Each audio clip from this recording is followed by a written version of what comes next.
So CCA meet and greet. I think it's only the second time Sam has done that. Bill, you're better than these things. And we're back in GT4 for both of you. It's been a couple of years for you. I think last time you was Turner Motorsport. It was with Turner, yes. And you, it's been a couple of years as well with some one-offs. Oh yeah, I've done some one-offs in the GT4. Laguna, Bill's been here tons of times. Last time you were here was 2019. Track has changed. What are your impressions with the new pavement? Is it better? Go for it. The only thing I can say is yes, it's more grippy. But from my last encounter here in 2019, I mean, I don't remember too much. But I do feel like in turn one, especially, there's a lot of grip. There used to be a lot of tire degradation and low grip, right? They repaved it. I've never been here since the repaving. So let's call it 3 years ago. I've never seen so many people do the track walk yesterday. Everybody is spying on that pavement. They're seeing the texture. And sure enough, the smooth texture's off the line where nobody runs on. And everything that's online is already starting to have little issues. So the grip is, they say the grip is sort of stepping down year after year. It's still more than I had last time and great fun to drive. And super nice to be back in California racing again. Right. There's lots of runoff now on various courses. 3, 5, and 6. There's a lot more runoff that you actually could use. Approaching a corkscrew, there's more pavement on the left-hand side. So, like guys, then you say, yeah. I mean, I don't really look at the runoff, to be honest with you. I will say we are using as much as the track as possible, but it's honestly not something that has crossed my mind. How about you? If you can imagine this, so there, just like you said, there's more runoff, like going to the corkscrew on the left side now, kind of weird.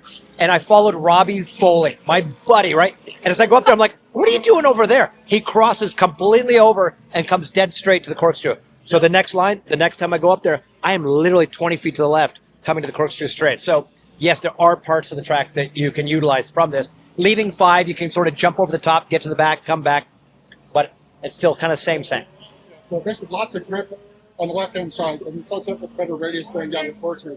Exactly. Yeah, it straightens up your radius. Coming in for the brake zone, and then I'm a little bit more to the right, and I can just straighten it. And coming down the corkscrew, it's so strange. I walked it yesterday, and I can hardly see when I'm walking down. It's so steep.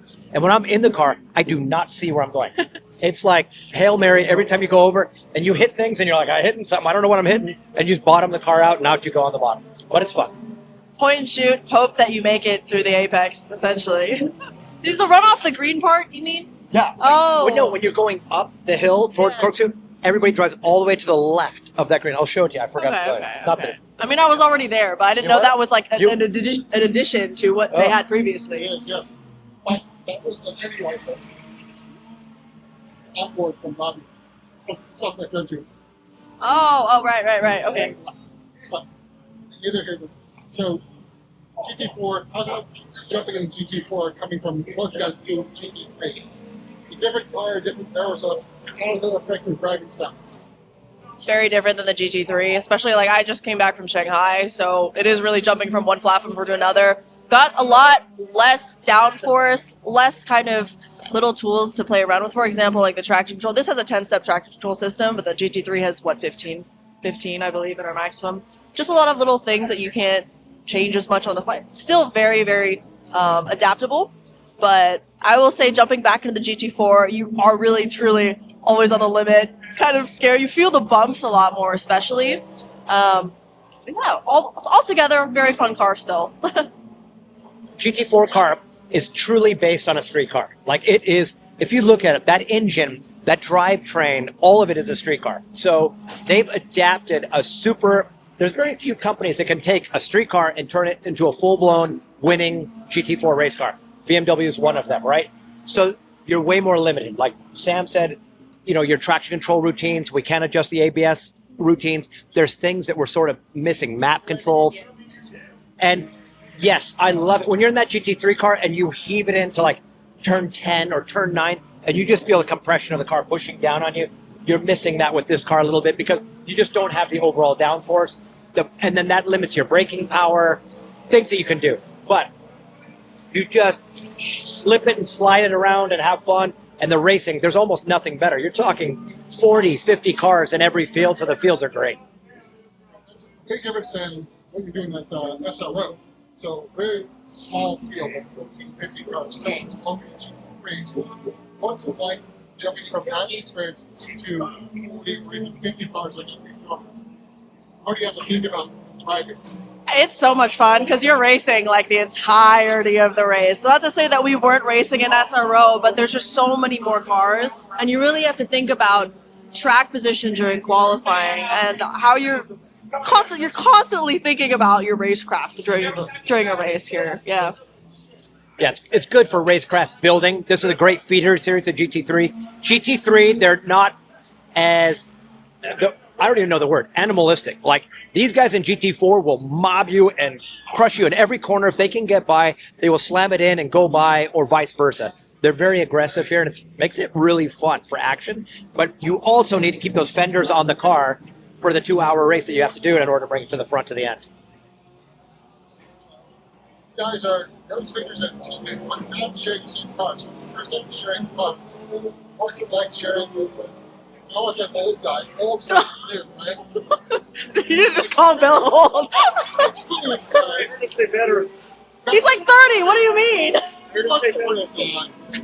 It is my 30th year with BMW, so we'll go with that. So it's 30. You're right. What do you What do you mean? You turned 30 this year. Just 30 sometimes. You know, you don't notice a difference. Truly, a pro is a pro, right? You put a pro in, except I've never had my teammate break a fingernail while she's getting in the car, so that was odd. But Well, no one discussed it. what? No one discussed it. Nobody said it. No guy would say it. But she's a pro. She gets in. She just won China. She's won a lot of races. She knows what she's doing, and I don't say much. She just does.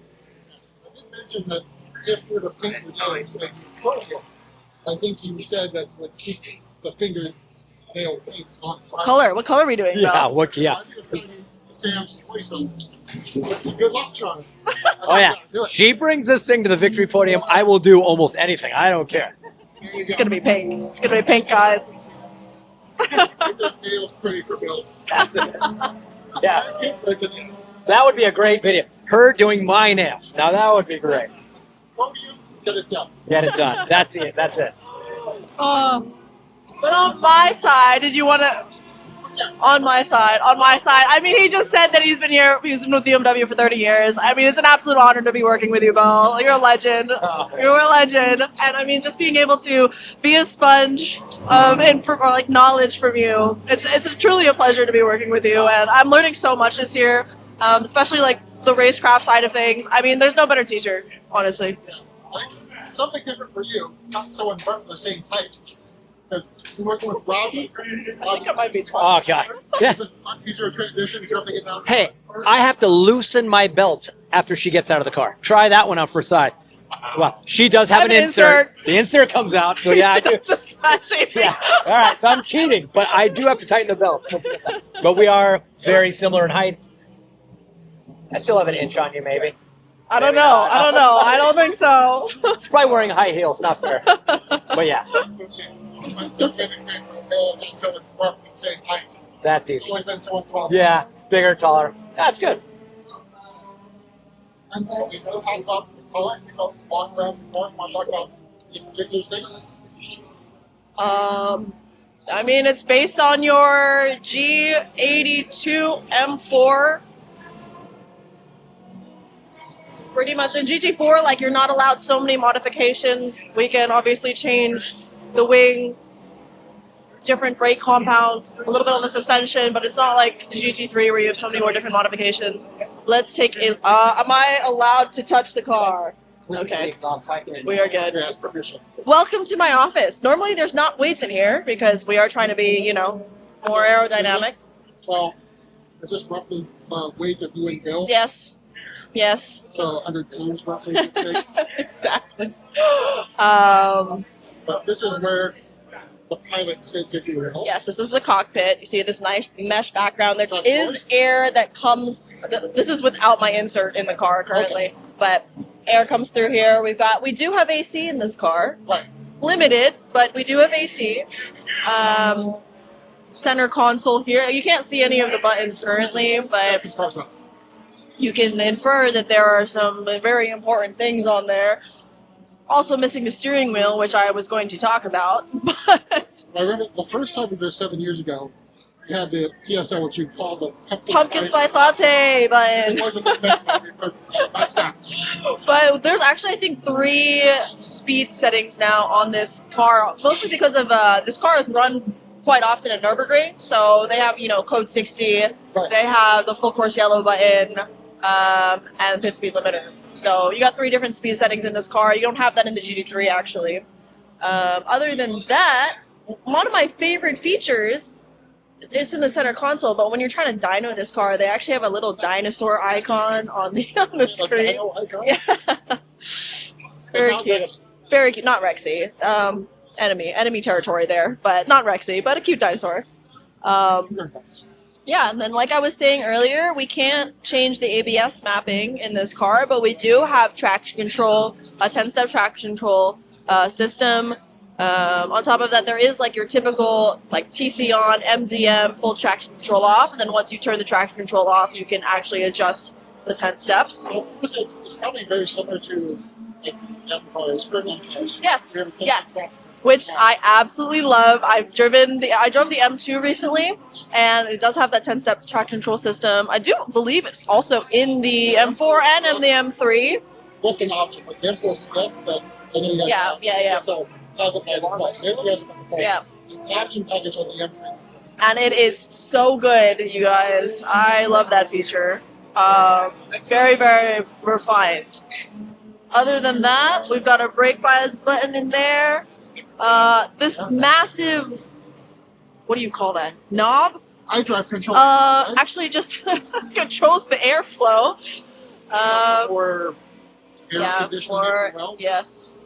Other than that, what else? What else should we see here? The paddle box moves. The lever is right here. The seat does not move at all. And you'll know, like from the street car, you're sitting way Really, behind. yeah, very Basically far at back. the P-pill, or slightly even behind the P-pill. So it's really far away, so you can't really see what's in front of the car from the nose, right? Yep. Can't see. If someone were standing at Yeah, how do you feel that we feel at the corkscrew? I can't see anything. We've got the media. We've got the paparazzi coming in here. But that's a little cockpit tour of my car. Also, sorry, I forgot to mention this. There's a rear view camera on the center screen actually. The center screen, yeah. And then you have your IMSA screen on the right. There, of course, all your information for driving, Yes. speed, etc. Very sweet. Well, not carry. Yep. So carries how fast you're still tops up. I have no idea. Fast enough. We're going fast. That's all I know. That's pretty much it. That is a tour of my race car. All right, so an addendum to our talk earlier today. So we both neglected to bring up the IMSA Scholarship Program. Can you discuss what that is and what you're running for? Is there anything we as fans can do to impact the decision of IMSA? Yes, so I applied for the IMSA 3D Scholarship earlier this year, and I'm very happy to announce and say that I was one of the 15 finalists that made basically the final round of this scholarship. It's essentially, as the name suggests, a scholarship that gets you into one of the IMSA series for the 2027 and 2028 seasons. Okay. And on top of that, there's a ton of other benefits from, tires for weekends, consumables, support from the IMSA paddock in the sense of we have done a ton of learning modules recently where they've taught us everything from social media practices to how to approach the interview. Dealing with weirdos, talking to you on YouTube. But basically, they've given us so many resources, so many contacts within the IMSA space to, basically help us elevate our careers within the motorsport space and how we can continue to look forward in terms of how we're going to plan out our IMSA careers in the future. In terms of the results, won't be out till later this year. How fans can help, show up to the races, come out and support us. Buy some merch, right? Buy the merch. Literally, just show up as fans. We are here because of your support, and obviously that's a big part of the scholarship. So, thank you, Yeah. thank you, and thank you to IMSA for the opportunity. we as CCA have got to come out and support. So all the other chapters have to come out. Every race you're at, please come out and support Random Vandals Racing, especially Samantha Tan. She is one of our own. She's a CCA member. She's an LA chapter member. And we are glad to have you as a member. And look at what we get to do with Sam. Come out, talk to her. She doesn't bite.